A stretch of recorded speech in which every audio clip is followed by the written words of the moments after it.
हाय दोस्तों, जय मसीह की। कैसे हैं आप सब? ज़रूर खुदा की फजल से बहुत अच्छे होंगे। और सभी को एक बार फिर मेरा नमस्कार। मैं आप लोगों को एक कहानी सुनाना चाहती हूँ। ये कहानी मैंने जब सुना तो मुझे बहुत ही अच्छा लगा। मैं चाहती हूँ कि आप लोग भी ये कहानी सुने। ये कहानी है एक राजा और एक भिखारी की।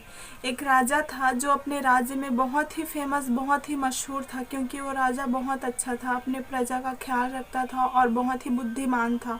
यहाँ तक कि उससे सीखने के लिए आसपास के राजा भी आते थे। और लोग अगर उनको कुछ भी प्रॉब्लम, कुछ भी समस्या रहती थी तो राजा के पास आने से राजा तुरंत उनका सल्यूशन निकाल देते थे, उनकी समस्याओं का समाधान कर देते थे। एक दिन राजा ने सोचा कि क्यों न राज्य के लोगों से राज्य में जाके मिला जाए, उनको देखा जाए कैसे हैं वो लोग, क्या वाकई खुश हैं मेरे से। और राजा ने मंत्रियों को कह के उनका जो भी बैलगाड़ी, घोड़ा गाड़ी जो भी था वो सब रेडी करा के, तैयार करा के वो निकल पड़े राज्य के लोगों से मिलने के लिए। लोग राजा से मिलके बहुत ही खुश हुए। राजा ने भी सभी लोगों को कुछ ना कुछ उपहार दिया, कुछ ना कुछ तोहफा दिया। सिक्के, सोने के सिक्के, चांदी के सिक्के, जो भी उनके उपहार रहते थे सभी को कुछ ना कुछ राजा ने दिया। राजा ने फिर देखा कि दूर एक भिखारी बैठा हुआ है। राजा ने सोचा कि उस भिखारी को क्यों ना बुलाया जाए। सिपाहियों से कह के राजा ने उस भिखारी को बुलाया और उस भिखारी को एक सोने का सिक्का दिया। वो भिखारी बड़ा खुश हो गया और एक्साइटमेंट भी बहुत हो गया, क्योंकि पहली बार उसने सोने के सिक्के देखे थे। राजा ने उसको जब वो सिक्के दिए तो वो बहुत खुश हुआ और उस सिक्के को उछालते उछालते जहाँ पे वो बैठा था वहीं पे बैठ गया और सिक्के को ज़ोर ज़ोर से उछालने लगा।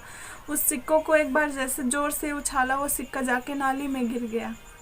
नाली में फिर उस भिखारी ने हाथ डाल के उस सिक्कों को ढूंढने की कोशिश करता रहा, लेकिन उसको वो सिक्का नहीं मिल रहा था जो नाली में गिर गया था। वो राजा ने फिर सोचा कि अरे चलो परवाह नहीं, खैर उसको फिर से बुलाया। राजा ने सिपाहियों को भेज करके फिर उसको दूसरा सिक्का दिया। उस भिखारी ने उस दूसरे सिक्के को भी अपने जो भी उसका कुर्ता था उसके पॉकेट में डाला और फिर से जाके उसी सिक्के को ढूंढने लगा जो नाली में गिरा था। राजा ने सोचा कि उसको शायद एक सिक्का बस नहीं होगा, जो एक सिक्का तो गिर गया था नाली में, लेकिन राजा ने उसको एक और सिक्का दिया था। राजा ने सोचा कि वो एक सिक्का उसको बस नहीं होगा, क्यों ना उसको 2 सिक्का दिए जाए।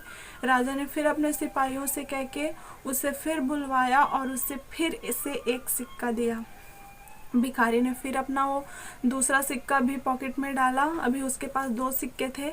वो भिखारी फिर चला गया, लेकिन फिर से उसने उस नाली में हाथ डाल करके फिर से उस सिक्के को ढूंढने लगा, जो पहला सिक्का था जो नाली में गिरा था उसको। वो 2 सिक्के तो उसके पास थे, लेकिन फिर वो पहले सिक्के को उस नाली में ही ढूंढने लगा हाथ डाल के। राजा देख के परेशान हो गया कि इसके पास अभी 2 सिक्के हैं, ये उतने में खुश हो सकता है, लेकिन ये भिखारी चाहता क्या है, पहले सिक्के को ही फिर से क्यों ढूंढ रहा है।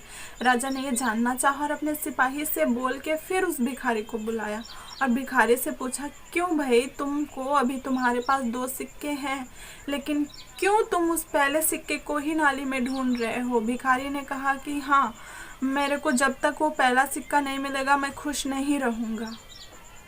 बिल्कुल हमारे ज़िंदगी में भी ऐसा होता है, आप और हमारे ज़िंदगी में भी। सब लोगों को तो नहीं कहूँगी, लेकिन कुछ लोगों की ज़िंदगी में ऐसा होता है। हम बीते हुए पार्ट्स को लेके, बीते हुए समय के लेके अपने आज को ख़राब करते हैं। जो हमारा बीत गया है उसमें हम जीते रहेंगे, हम उसमें परेशान रहेंगे, तो हमारे आने वाला कल कैसे अच्छा रहेगा। जो बीत गया है उसको छोड़ो, अपने आज को जियो। हम अगर बीते हुए कल में रहेंगे तो बस हमें परेशानी, टेंशन के सिवा कुछ नहीं मिलेगा, लेकिन हम आज को अपना जिए, आज को जिएंगे तो हमारा आने वाला कल भी अच्छा रहेगा। और कल अगर हम इस आज को सोचेंगे तो भी हमें कुछ अच्छा ही मिलेगा। तो अपने आज को संवारिए, अपने आज में जिए। और खुदा ने हमें कितना कुछ दिया है, हम उसको नहीं देखते, लेकिन जो हमारे पास नहीं है हम उसको देखते रहते हैं, उसमें परेशान रहते हैं कि काश ये हमारे पास होता। खुदा ने हमें कितना कुछ दिया है, हमें उसमें खुश रहना चाहिए और खुदा हमें आगे भी देगा। वो हमारी ज़रूरतों को जानता है, वो हमें कभी ऐसे अनाथ नहीं छोड़ता। तो खुद पे यकीन रखिए, अपने आज को अच्छा कीजिए, बीते हुए बुरे कल को छोड़ दीजिए और खुदा ने जितना कुछ दिया है उसमें खुश रहिए। मैं फिर मिलती हूँ तब तक के लिए आप लोग खुश रहिए और मुस्कुराते रहिए और दुआ में याद रखिए। जय मसीह की।